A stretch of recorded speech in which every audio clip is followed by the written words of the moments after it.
I just wanted to make a little video messing around of jobs we did this week. This one was stripping old acrylic sealer and then resealing. This is just the stripper stripping off.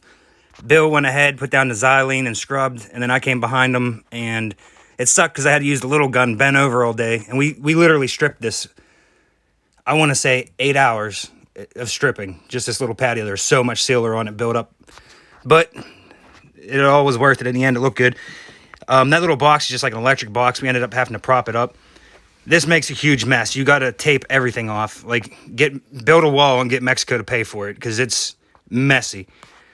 But you can see here we put down more xylene. He'd scrub ahead of me and I'd come behind.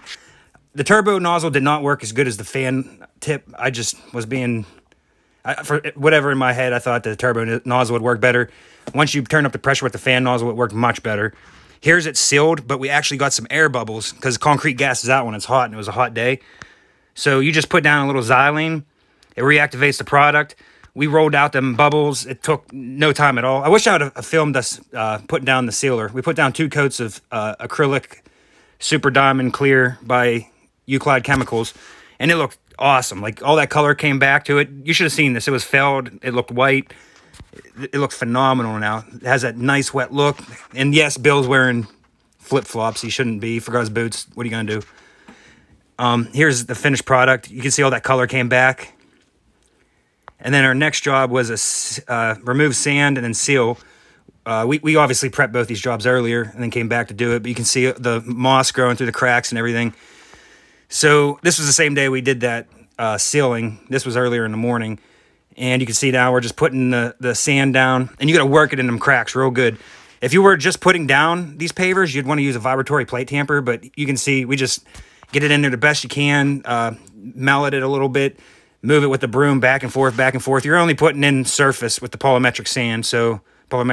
So it does okay with the broom. And then once you're done, you just keep working it in there. That's our blower that we usually use. But this little electric thing works great. Like, it has a medium setting. And you can see here, Bill, the pavers that were tighter together, he'd move them around with the margin trowel to make sure we got sand in between there to hold them together nice, seal them off. And then this is the blower. It's an electric blower. I love this thing. Like, it has this medium setting that doesn't blow out all the joints. You can go through and just blow off the surface sand from the pavers. And then I'd just go and wet them down and activate the polymeric sand. I can't say it. Whatever. You know what I'm saying. But when you're brooming, if there's any moisture on the pavers whatsoever, it'll stick. So you'll have to wet it a little bit and use a wire brush just to loosen it, and then run